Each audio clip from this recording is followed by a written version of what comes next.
Okay. It's episode All right. 141 of Inane Blather, the last and only unscripted podcast on the internet. It's true. Look it up. It's true. Mm-hmm. I mean, I'm sure if you ask some sort of AI module or whatever those machines are called, I think it's a nodule, like a AI, tumor. Yeah. Some sort of AI grubunculus, then it will reassure you that yes, we are. But that's only as long as we keep up the facade that all of this isn't completely scripted. Every week, scripted. The whole thing. Every time I'm saying, You think we could be that good off the cuff? No Come on, guys. way. Give me a break. Yeah, like we're gods or something over here. I know. But no, it doesn't really take much to sit and complain about all the different reasons why capitalism is bad. Or just looking at the news and just saying, oh, how I wish I could believe or understand that. But we do, because... And it is easy. Yeah, we do, and it is, because we are... headstrong, stubborn, quibbling, self-centered, vindictive, obnoxious, hormonal, sexually preoccupied, evil, thieving, cross-dressing jerks. So... You're going to hear my desk. Why? Just so you know, that's what that sound is right now, because you know what? It's lifting up. So I don't have to It do just looks like you're as much with my microphone. Yeah. It looks like a slow, like if you're lowering your chair, just slowly out of sight. Yeah, how are you liking the desk? I like it. It's a huge improvement to my other one. It was just too small. Like I couldn't really sit very comfortably at it, and it didn't have like a big enough... Tell me about it. Like... You've seen my desk here. No. Exactly. It's like that. Yeah. But this one I can actually like, and I don't just sit there every once a week and do a little podcast at it, Yeah, I work from home. Exactly. So like having to sit and like type a lot and use my mouse a lot when there wasn't a lot of room, it was really like, this is like huge pain in the ass. hurting my wrist You and my get carpal huge pain in the tunnel. wrist and the elbow. Yeah. Yeah. So you can get a huge pain in the really ass sitting there in front of the computer all day, getting I fucking know. hemorrhoids. You know. I know. You're telling me. Huh? That's what they never talk about, working from home. Oh, man. One of the times that I tuned into Noah Sampson doing his stream raising money for Palestine, which was great. I hope that someone out there caught some of it. Hassan Piker was on there. A bunch of different people came on. I think Bad Empanada went on. I saw when... Matt Lieb from Bad Hezbollah podcast went on there, and it was pretty funny. And he was like asking, he's like, "So hey, how are you doing this? You go to the bathroom? You do that?" But Noah had said, he's like, "Yeah, I mean, I cut a hole in the chair and everything." He's like, "But I couldn't find a bucket, so." He's like, now I just have a chair with a hole in it, and I have to just go use the bathroom anyway. It's probably a better idea. But, well, That's really let's see. funny. New things are happening in our life. Same things are happening in real life. My life is not real life. My life, a movie, right? Only a movie. I'm having a great time. Let's hear about that. Let's hear more about that. I am. I had a great day today. But it's funny. I just got progress on the house. Foundations poured, and they just delivered all of this floor and framing material out there to start actually building the damn thing, is what I said. Building. And they're like, "Oh, gee, brother, this guy." And I was like, "Hello? You guys gonna build this house at any point?" And they were like, "Shut the hell up, bitch." I was like, "Sorry." But, and soon after, I got a call from a neighbor, the same neighbor who had called me around this time last year and said, strange deja vu. Hate to tell you this, but your other neighbor, there's a fire at their house. I was like, what the fuck? What? Oh, I didn't tell you this, huh? Yeah. No. Yeah, there was a fire. And as I was coming back, I was in the Tri-Cities. I was going over the 182 bridge. I could see it in the distance. I could see the smoke out there. And my friend, she was like, yeah, it looks like they had like a trailer, like a camp trailer. It's completely burning up. It's next to their shed. And I was like, holy God. Although what I said, I was like, for one thing, I didn't know all that material was out there at that point. I thought just my foundation had been sitting there. So I was like, okay. I was like, well, those are the last remaining neighbors that are out there that I wouldn't mind leaving. So I'm like, you got any gasoline?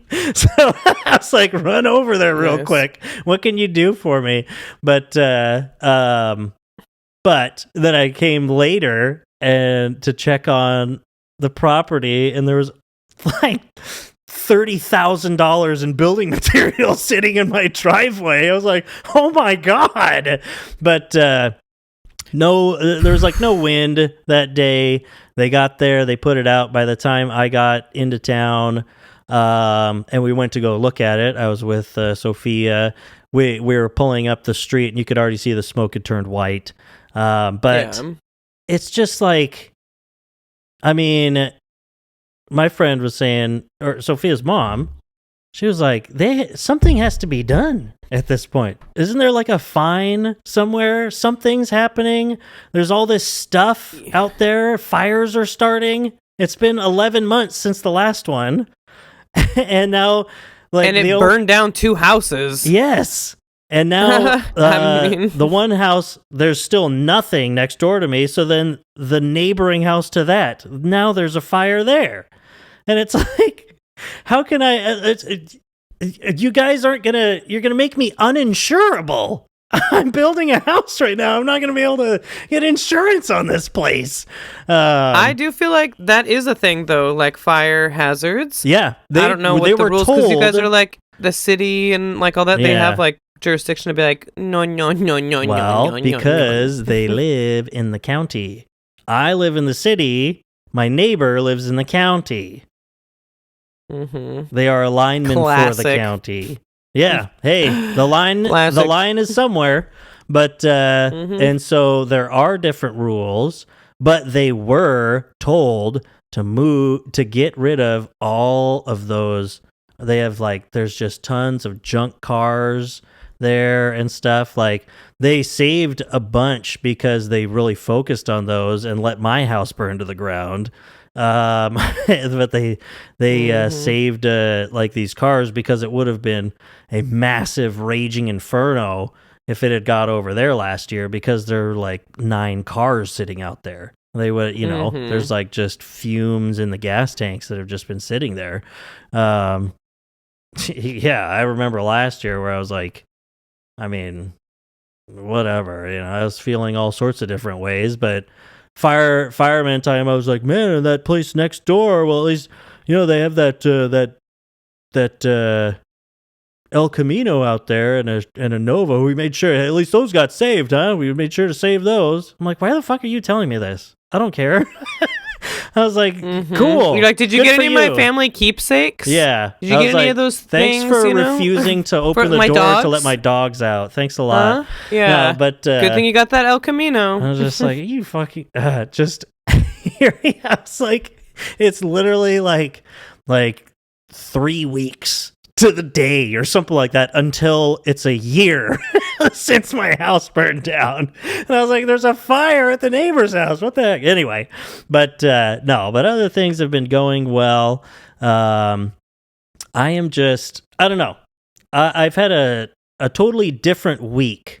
I spent the entire last 9 days house sitting and dog sitting. I mean, with, it's my kid's mom's house, so whatever. but so I was with her and her sister, with the two girls. But was out of my own bed for like a long time and commuting to work again and stuff. It was really interesting. But at the end of all of that, it's been Memorial Day weekend. It hit 91 degrees yesterday. Yeah.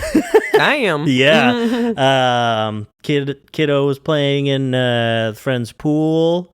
And I just bought tickets to go down to Vegas this summer. We've got a thing lined up for the company party. We're going to go-kart race, all sorts of stuff. Just getting lined up. Fun. So that I can say, you know what? I'm going to treat yourself. We just, it's just like from Parks and Rec, treat yourself. Mm-hmm. And we just treat yourself. We just finished it yesterday, Sophia and I, last episode. So I think that really means something. Of what? Of Parks and Rec. Yeah. Yeah. But that's really meaningful. You've got it means it's a life-changing thing. No, you've got your birthday coming up. So I do. I wish I could show these off better. I spent the weekend, let's see. For those of you who are just listening, well, whatever. There's a big You can use your words to describe things on a podcast, No, I'm just kidding. It's a big, beautiful bouquet of flowers. Yes. It's really, really beautiful. Hard to describe it. Give it justice. Kelsey Do it justice, gave me. Yeah. Oh, it's got lupin in it. It's got peonies and like irises. It's so beautiful. I think they're irie. Irie. Yeah. And I just was over. Umberto and I went to hang with Kelsey over the weekend, kind of for my birthday. Shout out to Kelsey. Actually, Umberto and I on Saturday we went to a protest, or a counter protest, anyways. Okay. There was like some Christian bullshit going on at one of the parks here in Seattle. It just is like, really? God, About go what? away! Like of all. It's like Abortion? anti-trans, anti-abortion. Oh, they had some guy come.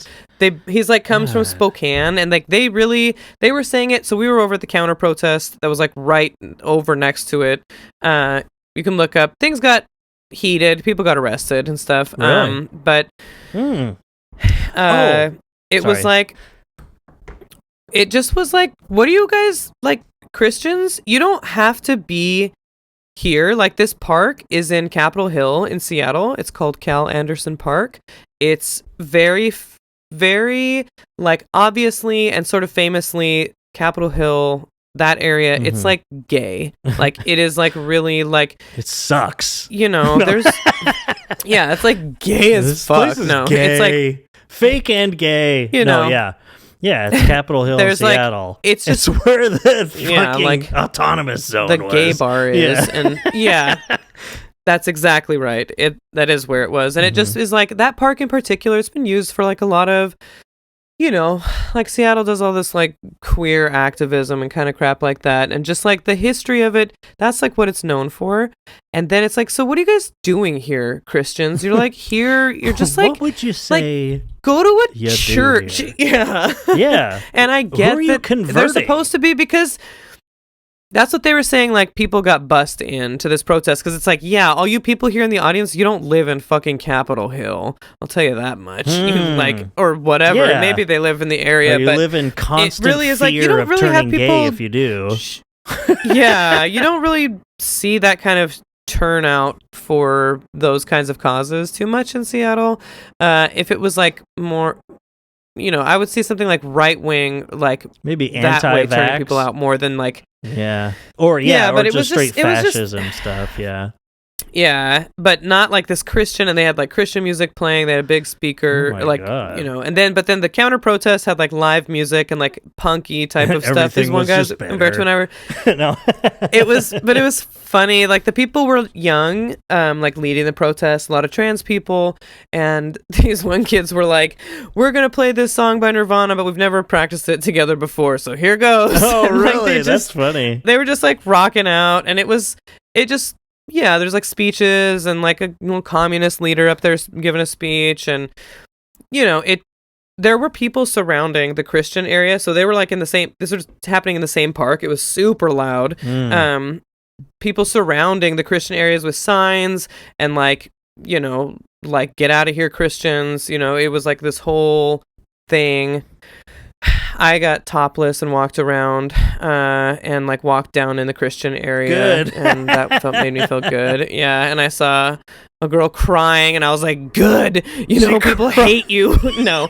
Oh, no, I just saw like it. They crying were, because you were tensions topless? were like, she was like, no, yeah, no, maybe, no. yeah.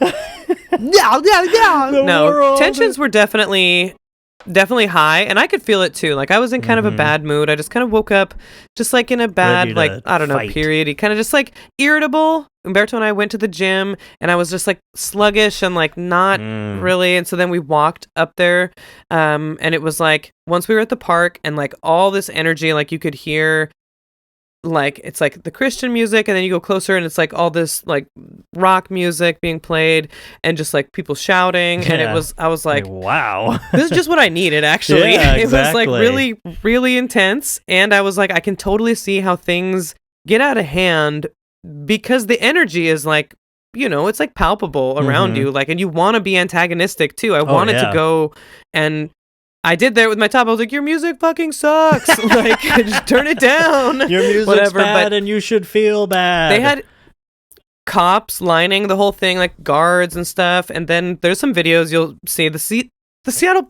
PD. We were just like, Umberto and I left and had something to eat, walked around and came back and kind of sat near the edge of the park. This is the worst music I've ever heard. Honestly, this is like truly offensive. Yeah.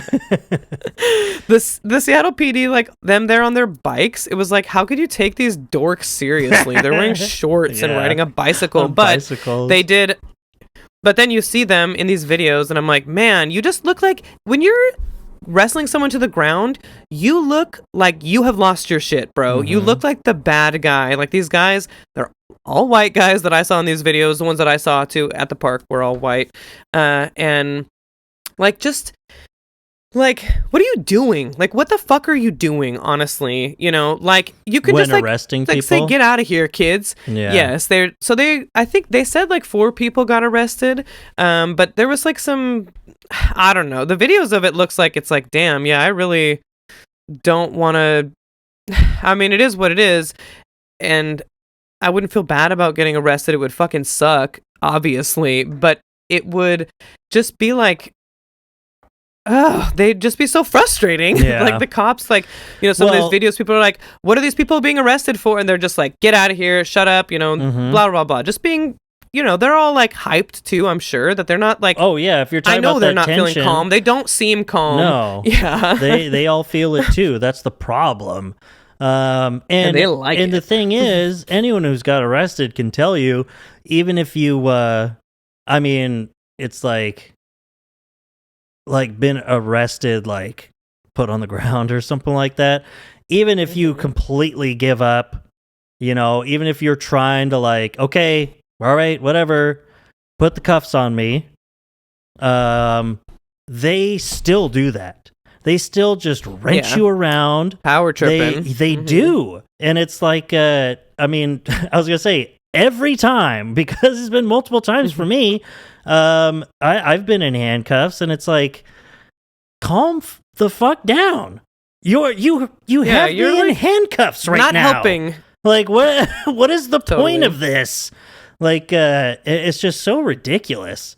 Like, the only time it ever was not like that was the first time I ever got arrested. I was 18 years old, and because he didn't put handcuffs on me, and I was cooperative, like other times when I was cooperative, but he just made me sit down on the curb and have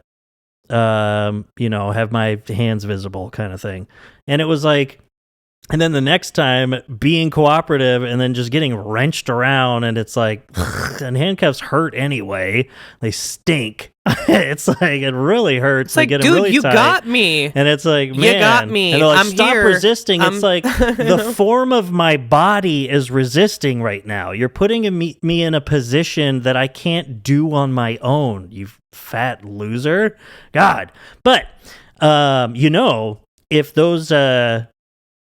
those protests, like you're saying, kind of out of place in Capitol Hill, maybe they thought they were going into the belly of the beast, they're coming in, or maybe they were busting. Definitely. We could ask. We Drag got another email from Think PR. Remember, we went over that with Danae. We got one last week and another follow-up, just like what they did with the previous one. Mm-hmm. Hey there, Inane Blather. Wanted to introduce you to Adam Swart. So this is made up. Adam Swart, founder of Crowds on Demand, the original paid protesting firm. Adam has unique insider knowledge of how modern protests are really built, funded, and used as tools of media manipulation and political pressure. He's not a conservative, but he's no longer accepted on the left either. Oh, yeah. I'm sure, pal.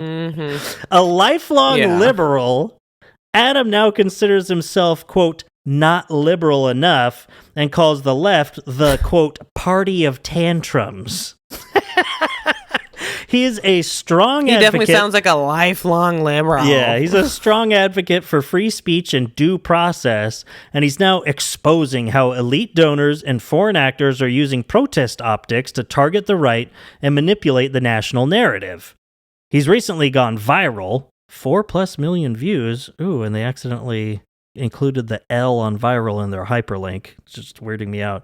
And his insights are hitting a nerve. I want to see what this gone viral thing is. How you sleep at night. I would not do your job. I do not like it. So people can literally call your company and get a bunch of paid this is on OAN. actors, if you will. So it's like, that's the thing. They're like, he's like, see, they pay for these protests. Look, I made this protesting firm where people can pay for it. It's a thing. It's like, that's sick. That's you. It's like, what? They can't keep getting away with this. I don't get it. You need to protest, and like, I know just the place to call. This is what the left does because I was a lifelong liberal and I run this paid protesting firm. Now that I'm not a liberal. What does this prove? What are you talking about? So I would love to see the proof too, like show how me the it's proof, like dumbass. They always, it really is like you have to have some pretty serious tax stuff to back this up, like to be able to pay people like that, or what? Oh, you just giving them cash? Okay, like where's the bank statement? Where or anything is all like that? the cash? Otherwise, what you're doing? All of and these if you're people giving have cash in their pockets. That's fucking illegal. Yeah, you can't. They have to be able to. Like, that's income, you're not like, taxes are not being paid if it's not cash. There is like a paper trail, right? For all of these millions of dollars paying people to be paid protesters and all that. I would love to see the proof. That's why we're inviting him on. Protests on demand. He is the paper trail. We can bring him on. He's got these talking points. Protests aren't grassroots. Even though, like, you just went to a protest. I've been to a protest here. One of my friends did that counter protest, like she was putting it on, or like they were like people I knew did that grassroots. They're funded through layers of nonprofits to hide the money trail. What does this mean? What are you talking about? It still has to end up in the protesters' hands. That last nonprofit or whatever you're doing here, someone's paying it. There's a paper trail. Yes. Foreign fingerprints. Says Iranian-backed talking points are showing up in campus protests like Super UW. What is that? Super UW. I don't know. It's like, wow, what a huge grassroots protest, I guess. Super UW. Never heard of it. Hands off our students at the University of Washington. Yeah, I was like, what is it? The UW? I've never heard Super UW. This is at UW, and I've never heard of it. Okay, here's their Twitter. To exist is to resist. Students United for Palestinian Equality and Return. U of Washington students dedicated to liberation and justice for the Palestinian people. Seattle, Washington. Here, I'm going to give him a quick follow. Some guys just got arrested at University of Washington. It was like a whole deal. They took over a building and stuff. That's why, they say, tell UW, hands off our students, drop the charges and suspensions. They don't tweet a lot. I mean, that's usually not the number one way that these places do it. But still, and he says, so that campus protest is Iranian-backed, sorry. But they would say Iranian, so. Anti-Trump strategy. Oh, man. The hands-off protests are meant to damage Trump through optics, not policy. Oh my God! A protest is for optics, not policy. That's crazy. A protest is for optics. God. Man, this guy is he's smart. What, to send a message of some kind? Media manipulation. I never even thought about that. Another one, media manipulation. These campaigns are engineered to go viral and shape public perception. Yes, it's a protest. Like, what are you, like, you are just like AI reading like what a protest does? Like, literally, like, yeah, you're just describing like one area of like activism or whatever for causes is like getting people to know about it. This is from Kristen Davis again, the CEO. Good old Kristen Davis. She doesn't really got going on. Let me know if you'd like to have Adam on. He's one of the only voices who can explain what's really going on behind the scenes. So 2 days ago, we followed up, just following up on my note about Adam Swart, founder of Crowds on Demand, and original... even saying that he's the original architect of paid protests. So that's the entire thing, is him just being like, just claiming that he's the one who's, that's been doing the paid protests. Like, number one. And now he's like, what? He's like some undercover guy. He's been saying like, well, I'm not left enough anymore, so I don't like them. Now I can tell you what we've really been doing. Back when I was a Democrat or whatever, but I'm not a conservative. I just like free speech. Okay. But they sure do hate Trump, huh? Unnecessarily. And if you, and you know what? I mean, if there is a... What? Yeah, if there is a paper trail anyway, if you like free speech so much, what's wrong with paid protesters? Nothing. Literally nothing. If you're so into free speech, then, I mean, the problem with it is money shaping policy. That's what it is. It's just another example of rich people that being able to make something look grassroots. And it's like, and that, I mean, if it's not paid protests, it's something else. That's been going on for so long now. That's why right-wing think tanks were created. Corporations like writing legislation. Yeah, exactly. It's like talk about shaping public policy and opinion or whatever. But, oh, man. Well, I mean, with protest chaos escalating on campuses and in the streets, Adam's insider perspective on how these events are actually organized and funded is more relevant than ever. So let's see. I wonder... I think we should respond and ask him on the show. Yeah. I forgot about it. My bad. But I'm glad that you talked about bussing people in. Let's see. Crowds on Demand. Let's see, an American publicity firm that provides clients with hired actors to pose as fans, paparazzi, security guards, unpaid protesters, and professional paid protesters. So they're paid to appear as paid protesters. The company operates in Los Angeles, San Francisco, Las Vegas, New York City, Washington, D.C., Iowa, and New Hampshire. Iowa and New Hampshire are just like the whole state. Like, otherwise it's like Las Vegas, New York City, LA, these major cities, Ohio, and New Hampshire. And then those two battleground primary states. Battleground states. Let's see. It was founded in October 2012. by Adam Swart. Oh my gosh. So this is funny. So this putting the political twist on this, right? But I go to the Wikipedia, and so it's got a couple of little citations here. One of them is from, wow, there's a, Dan Schneider wrote something in The Atlantic about it, about his goings on in Iowa and New Hampshire. But there was an article called Feeling Unloved? Now you can rent a crowd to follow you around. Because that's sort of like you can make it look like you have paparazzi and stuff like that. Let's see. Oh my God. Arriving at the airport, holding political rallies, or even shopping can be lonely endeavors if there's nobody around to join you.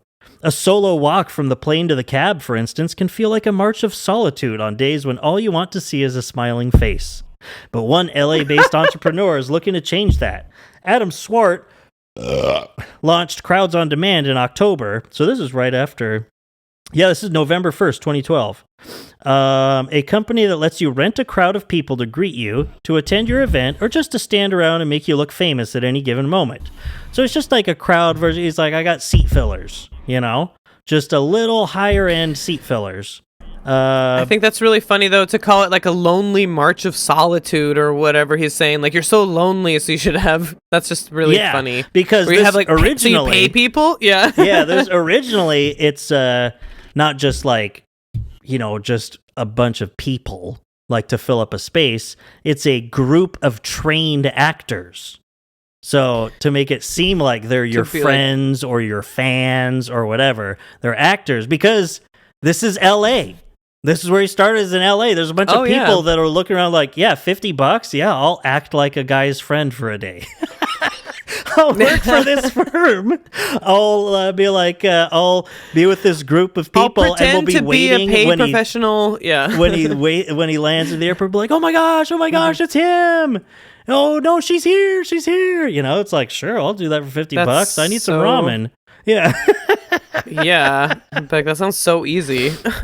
Let's see. There's a interview with them. We try to customize all of our packages. We do a really nice airport greeting service.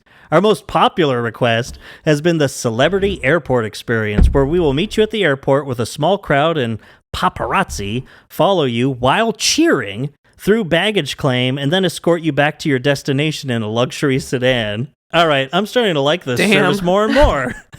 That's so funny. That's like so strange. To do that. Yeah, it's strange to want to do that for yourself. But yeah, that or like you go somewhere with someone else, and as you arrive, like you hire that and not tell them, so that all these people are around. You're like, then they're like, oh yeah, I guess you didn't know I'm kind of a big deal around here. Yeah. Just completely confuse your friends and stuff people like that. People are like, oh my God. Like taking pictures and like. So back in 2012, when he first started this, the last question on here, they said, what's the most outrageous request you've had so far? Said, we've had some pretty interesting requests from some of the political candidates in the Los Angeles spring election. We don't reveal our clients unless they ask us to, but we've definitely been in contact with some of the big players on the political scene. So the most interesting request was for a political protest against a candidate's opponent. We're working to make sure that the protest is appropriate, as we are an honorable business and would never want to spread anything that is false about anyone. So I can see this happening, and like I said, paid protests, it's whatever. It is what it is. I mean, it's just like to say that these obviously organic things like 2020 and all that, when people were talking about protesters were paid to be at like BLM marches and stuff, it's like, you just don't know what's going on around you. Like, you just don't understand the world around you if you think that's the case, because people don't need to be paid to be here. They want to be here. People are really upset. Hello? People have been upset for different reasons. Like, why do you think we voted Donald Trump in 2016. There's waves of people feeling unheard, right? And it's like, that's how this works. But it's like, I can totally see, like, yeah, you're doing like a mayoral race or something like that, or maybe something bigger or something smaller, but and it's like I can't have like an echoing like, oh, this night coming up, it looks like we're not gonna have a lot of people here, and so for optics they just fill the room with some people. Sure. Like usually before, you would just have to have some sort of marketing strategy to be like, well, we're gonna have to like give out free dinners or something like that. We're going to have to spend money on something else that'll just bring people in, whether they like us or not. Yeah, we're giving out t-shirts. Free hat. That's like South Park. Free hat. You know, except they wanted to free that guy with the last name Hat that murdered and ate his family or something like that. But but don't they have to, aren't like campaign finance laws aren't they, like the way that they spend their money is public. Like you can look up like how, and this place is called paid public protests or whatever. It's like, is that going to show up as like one of your things? Yeah. Or whatever. But but like a PAC, I'm sure is totally different. You'd have to look into what That's true. PACs and super PACs are spending their monies on, stuff like that. Or I mean, it's probably a great way around finance laws and stuff. Some donor, they hit their limit, and then they just, well, you know, they decided to rent some friends for the day, but they're really paying crowds on demand to fill up the guy who's running for the judge seat that they want in, that they donated to, and that they're stumping for. They want to make sure that that's all filled up. You know, stuff like that. But it's like, yeah. But that's like campaigning, though. Like, I can see all this stuff happening, campaigning, no matter how fucking stupid it is.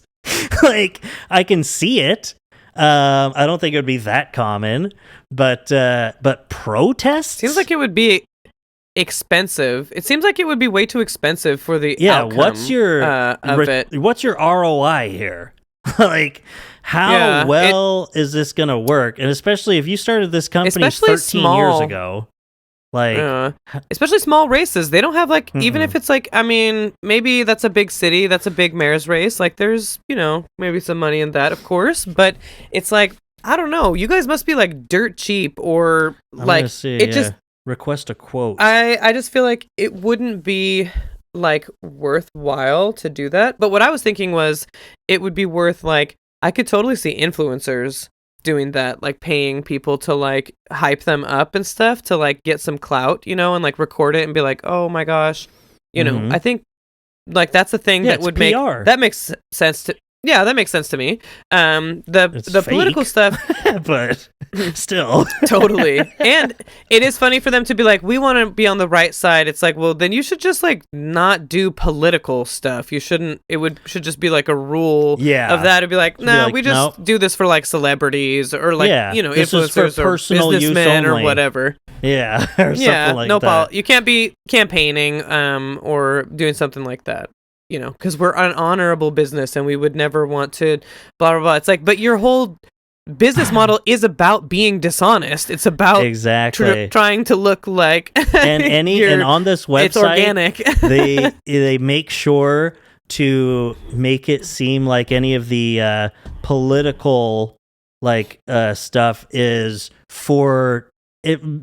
It makes it feel like it's for people on the left kind of thing, where it's like, we can help organize, rally, and advocate for your cause. Whether your organization is lobbying to move forward a healthcare, financial, energy, or other social initiative, we can organize rallies and get media attention for your causes and candidates. Like, there's all these little things that add up so that if someone, you know, that's never going to use something like this goes and says, they can say, see, look, this is what they do. It's got to be like companies like this that they use, you know, without having any of the context, knowing who this guy is, like what he's about, the fact that he goes on OAN and is is using that stupid PR firm that emails us because they don't know what's going on and they think that we're a right-wing podcast. Because we're a podcast. Yeah. I feel like... I mean, it's you throw them out there, there's a good chance. Yeah, that's a good point. I feel like... What was I going to say about this? I just had like I really wanted to get this thought out. Damn it. Sorry. Well, whatever. Ugh. No, it's okay. I was... Nah, We've I don't know. achieved I results. got stoned before this too, but... that's actually Okay. I did remember. Mhm. Well, go. Just how he wrote it, or how it's written in there about like, we don't reveal our clients, but it doesn't really even say necessarily that they did that. Like that they were like one idea that was proposed or whatever, They asked or for whatever, it. whatever. It's like, or did they, or an idea that was proposed that could have been someone in your company proposing that idea to go get a political candidate client. This see, and what's funny is that now that when they're mentioning actual things that they've done on the political side, these are all pro right-wing conservative issues. We've achieved results on campaigns on everything from ending institutional discrimination in a religious organization. The way that you worded that makes me wonder what that really means. To getting refunds and compensation for, let's see, hundreds of homeowners who bought hazardous land. Oh, that's a good one. We'll see. I don't know what that's about. From a real estate firm to forcing a patent trolling company to back down. We've gotten tough energy projects approved, from oil to natural gas to wind and solar. We are frequently called upon to address real estate issues that, while in many cases not heavily covered by the media, are relevant to stakeholders and depend heavily on public opinion. That's where the money's at. What a sentence. Yeah. Relative stakeholder. What are you saying, bro? Exactly. We are frequently called upon to address real estate issues that, while, parentheses, in many cases, not heavily covered by the media, are relevant to stakeholders and depend... we're frequently called upon to address the issues that are relevant and depend heavily on public opinion. Okay. What a fucking useless sentence. Like, it's just to throw in the fact that it's real estate. So it's like, so you're hiring... I mean, you're putting people out there to protest against rent control. That's what you're saying. That's what I'm hearing. Exactly. I'm picking up with your land down. Some of these campaigns are long and drawn out, while others can be resolved quickly. Oh, that's all. Those are the only other ways here. Well, we provide a cost-effective way to lobby government to pass or defeat legislation, push for approval of projects, and influence government in a grassroots manner. No, you don't. You do the opposite. I don't think you know what that means. Yeah. We are the ultimate guerrilla lobbying and government relations firm. I just don't, like, how much could they possibly cost? Or, like, what is their whole, like, how could they have, I don't know. I guess how much money? Oh? I wonder who this is. A foreign government hired Crowds on Demand to help generate a positive reception for its newly elected leader during the UN General Assembly. The concern was ensuring that the leader was well received by a U.S. audience and confident for his work at the UN. Who is that? What the hell? Was it like, what's his name from Argentina, maybe? Or is it like Netanyahu getting reelected and they're like, oh, make sure that he has a warm welcome in the U.S. Big Bolsonaro, capital letters. Yeah. Blocking new union restrictions.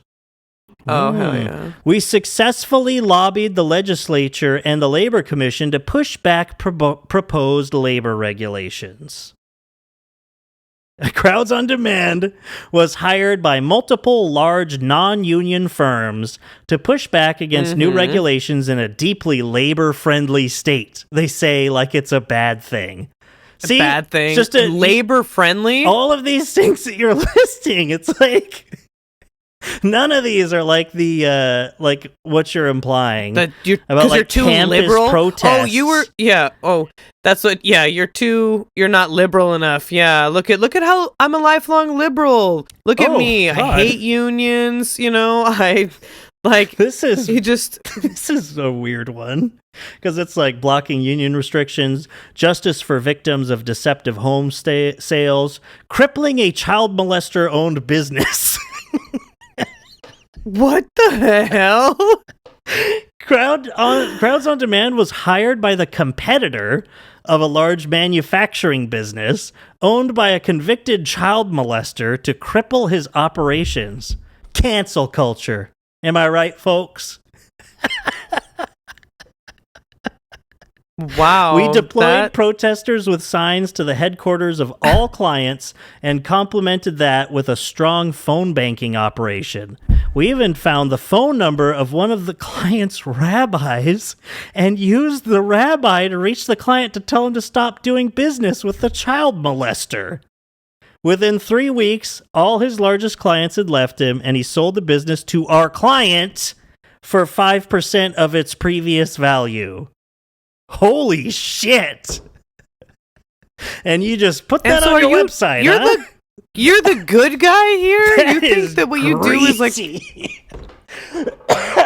I'm not saying that I want a child molester to have a successful business. But like what? But I'm saying like business what operations the hell? are those? This is a success story of yours? This is what you're like open to telling people moly. About? That is wild. Damn, I was not expecting that. No, neither was I. And like we reached his rabbi. We did this. What else we got? Are they on Facebook? None of these work. Oh man. Let's see. What is this supposed to go to? Oh, they just don't link it correctly. Oh my god. So they have all these things at the bottom. They've got their masters phone number. Of marketing or whatever. Yeah, like getting the word out. Masters of marketing. They have their phone number, their 800 number, and then they have like the little icons: Facebook, X, Pinterest, LinkedIn, and Reddit. Instagram. But each one of those is literally, I mean, you just look if you want to copy the link. It's just a link to those websites. To Instagram, or whatever. Yes. Yeah. This one is just, let's see, is just facebook.com. Helpful. Let's see. Helpful. Let me search for you there. So, speaking of also, let's see, Crowds on Demand. I want to see this here. If they're, Adam Swart. Swart. Holy shit. Like a wart. Supposedly, I don't know, this is just from some random guy, and he linked to it. He said it's called Crowds on Demand. You can get protesters, demonstrators, cheering fans, whatever you need, $20,000 minimum fee. That's what I'm saying. So, that's what I'm like. This is Twitter now. Yeah, leftists are gonna drop $20,000 on some paid protesters for Palestinian. Anything. And it's like, what? You think I have $20,000 to get some people there for be pro-Palestinian? Yeah. I guess they just don't believe that people can be, like you're saying, like real believers in the cause. Yeah. It's like people don't need a reason. It's like, because if they had $20,000 to do that, that would be donated to causes that are helping Palestine. feed people. Yeah, exactly. But it was just funny because I just saw the tweet, and it's like, well, it's Twitter now. It's like, it's called Crowds on Demand. You can get a $20,000 minimum fee. So I click it. First reply: he's Jewish. This website is so bad now. It's so horrible. Wow. We need to expel Bolsheviks again. Oh my god. All of these are just talking about Jews.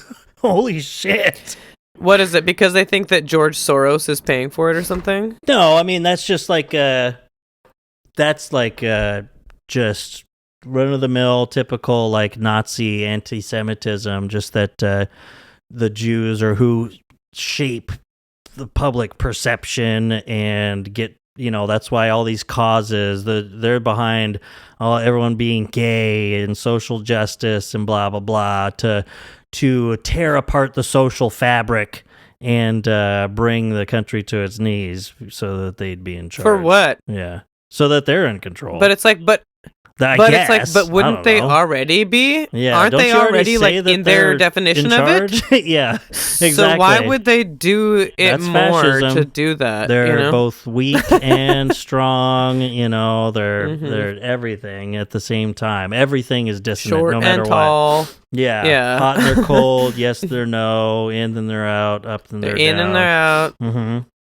Wrong, then they're right. So they don't like them. Yeah. But another with protests and stuff like that. We had public comment period, which will end at 3:07. So when we get to 3:07, we will end public comment. Oh, I was just playing some of the audio from when Natalie spoke in front of the Seattle City Council this past week. I did. How did that go? I did. How much did you get paid? Tensions. Yeah, I know. It's like, well, actually, I was because I was working. Yeah. But you weren't one of those protesters yelling in there. But they did that after every person who commented. Tensions were high. Tensions are high over here. The Seattle City Council is trying to roll back some ethics thing that is just like, and it's been so fucking annoying for it to go so long now. Like they finally moved it out of committee, and now we're gonna have a full vote, like a council vote on it on the 3rd or whatever. And it's like, how many fucking meetings do you have to take up with this? Man, it's talking especially about... when everyone... you were watching it, too. I watched that, and I was like, obviously, you can't vote yes on this. Like, your constituents will burn your house down. No one wants this. That's what it's like. And there's other... Like, I felt bad for this... There's this kiosk issue downtown that they're like... There's like 2 things on the docket. This ethics thing that they're, that's what they're discussing at this meeting. And there's also these kiosks that go like on the sidewalks that are like little touch screen. You can like find wayfinding. You can find restaurants around for tourists and stuff. Yeah. So they want the Seattle Business map, Association, but it's digital kiosk. Yeah. So there's like that's pretty contentious because I was like, I didn't really know anything about it, so it's like I could see it being helpful or whatever. Then thinking, they're like, well, it takes up room on our city streets. The city has to put them in, but it's a private company that's going to be profiting from this. And it's like, oh, this is like getting and they're they flashy, could be building public bathrooms or something, Or I mean, they could do. It's like that's a great idea. Let's like and there was like for the city to be, if the city is going to do this, it's going to be on city streets or whatever. It should be from the city. You shouldn't be. There had been machines like that before that Google did, that they were like selling data from it and stuff and like making money. It was like not good vibes. And like there was a businessman or business owner, he makes like signs. Like this is like a, it's like digital sign, whatever. And he's like, the process that like to put a bid in for this was not very good. You didn't let like a local business get in, like this is like a corporate thing, blah, blah, blah. So they're like in there talking about this. And I'm like, I think that's interesting. I feel like I felt bad for them.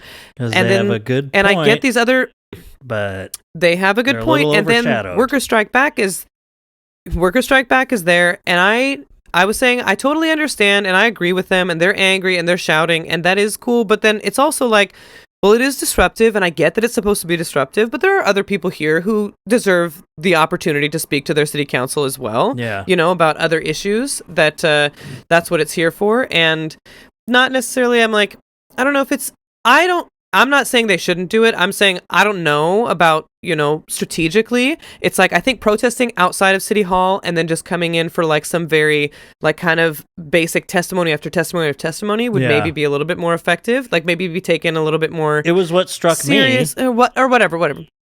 Yeah. I'm not saying it's the line of people saying the same things in different, very eloquent, awesome ways, telling, and for people that don't know, telling the Seattle City Council that they are not in support of them rolling back and changing their ethics guidelines. Because so they can vote on they? things that they have. It's like, so they don't have to recuse themselves to vote on things where they might have a financial interest, and why Workers Strike Back is so, and like a bunch of these groups are like tenants' rights groups, because there is a vote coming up about this moratorium on tenants being like evictions not happening in wintertime. That's like a protection that's in place right now. There's like some things that they can vote on. 3 city council members are landlords. And their argument is really like, one of them, the councilwoman that put forward this proposition is a landlord, and even straight up said I have to look out for like the landlord constituents in Seattle, and it's like they need to be represented. Bitch, I can't even tell you how much people hate hearing that. Like really, really hate. Like shut up. Like Kathy I can't Moore, even believe right? you would say something like that. Because that's in that little clip that I was playing. That's who they're yelling about. Kathy Moore. Yes. Yeah. Exactly. She's the one that put it forward, and they're just, saying like, because back in the past, a council member had to recuse themselves because they were talking about stuff.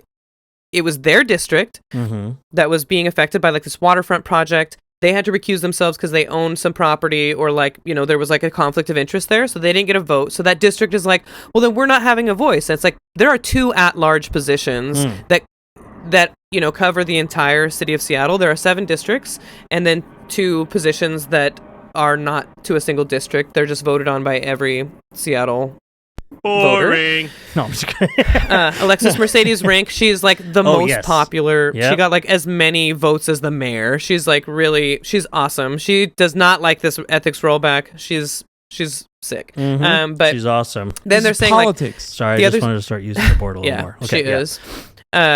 But the city council being like, oh, then our districts aren't being represented. And then there's like some pushback from these other council members being like, we represent all of Seattle. We are here. Like, we represent our districts, but I work for the entire city. That's just how I'm you a council member for the like votes apportioned pretty much. It's not about representing your district as much as just that's how they, is that the voice of that district. I mean, you could take your constituents, communities have needs into account, but it's like, it's just, we have that many districts because we have this many have people, to abide, and so that we have this many council positions. So it's like if your council member votes no on something, you still have to follow the rules that are enacted, because of it. It's like the council, their decisions affect everybody in Seattle, regardless of how your council member are voted. No matter what district you're in. It was like, it's just been like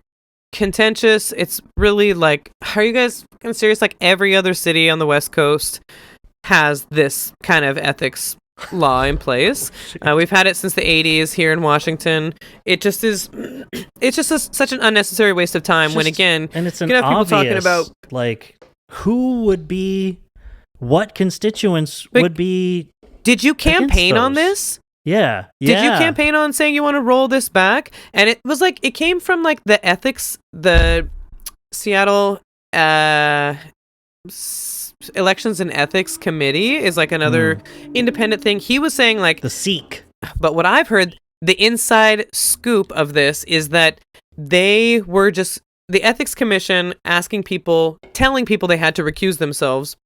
They were getting some heat for it because then council members couldn't vote on these things. And it's like, I don't really give a shit if people don't like your decision to make someone recuse themselves. Quit your fucking job then. Yeah. If you can't handle you have like so some many pushback, conflicts of interest, what are you for one doing thing. sitting Well, the ethics commission. It's like if you getting pushed the back. ethics commission, they don't. Yes, they don't like it, and it's like you're sitting on an ethics, like you're the president or this whatever the executive director of this commission. It's like you're talking about ethics here. You better have like a strong sort of sense of purpose and exactly the city council. If I was talking by myself instead of representing my organization, I would have said, there's a very easy way to make sure you don't have any conflicts of interest, and that's to not be a landlord. It's to not be a business owner. You make $140,000 a year. You don't need another job. And if you don't want to do that, don't be a city council member. Yeah. Go be a landlord. Go be a business owner. You're fine. We don't need... Yeah. You'll be fine. You can be a landlord once you're done. But, unless... then maybe there would be some rules in place that landlords would have to follow. And I guess you probably don't want that because you want to be a landlord. I say no landlords in government, in elected official positions. Yeah. And that's... I would die on that hill. Yeah, and I'll campaign on it. Well, and we could say transparent democracy, not protections, okay, let's see here. Position to the new proposal concerning the Seattle Ethics Code.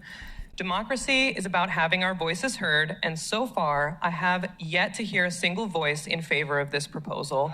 And I know hundreds of people have emailed the council in opposition. Seattle should be continuing its leadership in modeling a just and transparent democracy, not rolling back protections, especially during times like this. It harms transparency and democracy and erodes public trust.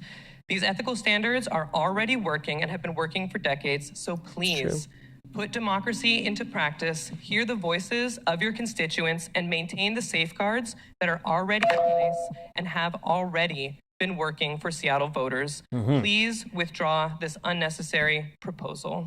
Thank you for your time. Thank you.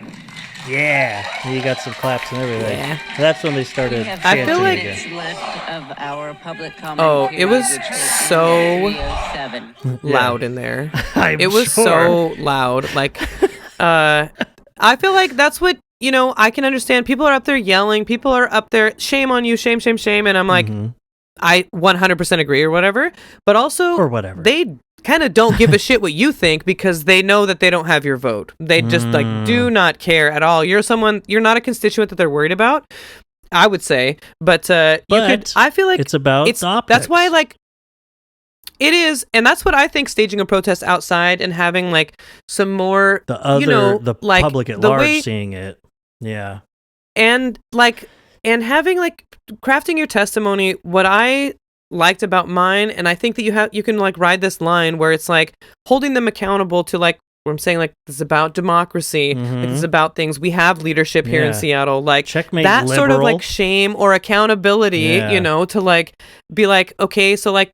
Let's focus on this. When they're coming in, they're yelling. Again, I agree. I just literally said I don't want landlords to be able to be on the city council. I think that should be a rule.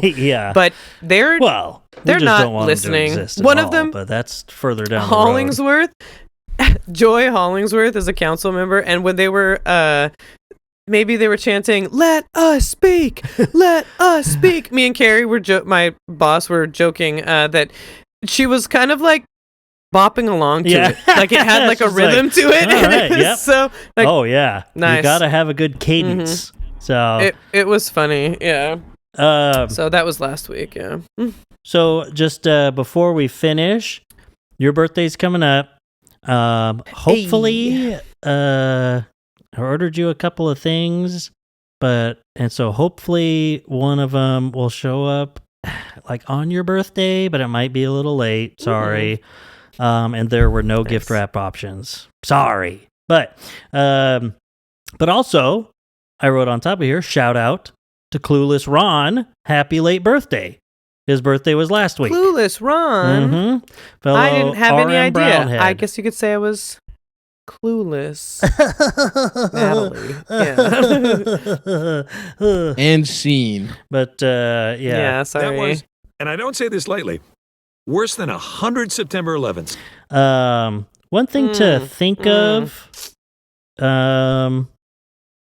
while we go, and maybe the the listening community at large can give me some feedback on this. You know how it's like at least for me, it can be like really hard to understand like Scottish people, like even if they're speaking English, right? Like I'm watching Black Mirror or something, like I have to put on the subtitles. Straight up, I can't understand. Or people watch Peaky Blinders, even not even like Scottish or something. They put on subtitles. Beaky Blinders. But so even though they're speaking English, the accent is so much different that it's really hard to understand. Does that work in the opposite direction? Is it tough for them to understand us because of our American accent sometimes? No. Yes. So it depends on who. Southern people, I would say maybe. Like some people from like. But is it like is our accent maybe some areas really in the Northeast a lack of accent then? Like people in the Pacific, is it like it's just my accent is speaking clearly? Oh God! Yeah, we articulate a lot. We articulate. I would say boring. We're not we'd say is cool. Yeah, I would say maybe people down south they're a little bit cooler. People maybe some accents. Yeah, I would say they have like a brogue or whatever. You know, they do have like this thick accent that.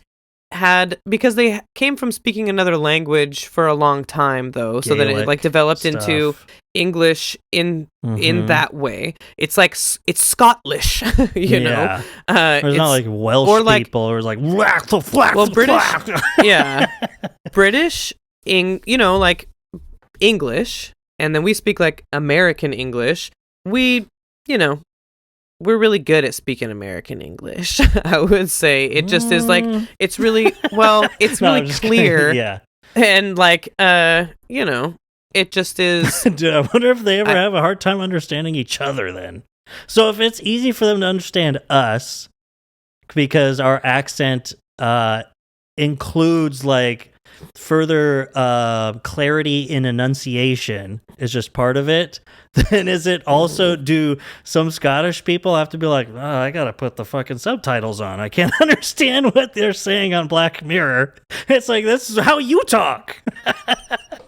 I don't know, there's people some Southerners I think can be hard to understand. Sure, they can really it's really I have a friend but they here. understand each other, but I'm like, damn, like you're really, really easing off the end of your words, you know, just kind of. Like, am I supposed to fill that in myself? Yeah.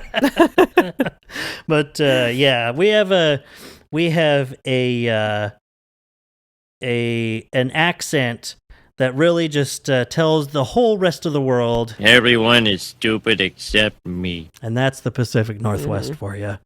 But oh yeah. Okay, well, I love you. I will bye. No. I'll see if we can get some response from Kristen Davis and what's his name? Swart. Oh yeah. Mr. Swart. Oh yeah. Mr. Swart. And how do you do, Mr. Ask Swart? him if we can fill up a live podcast audience for when we go live.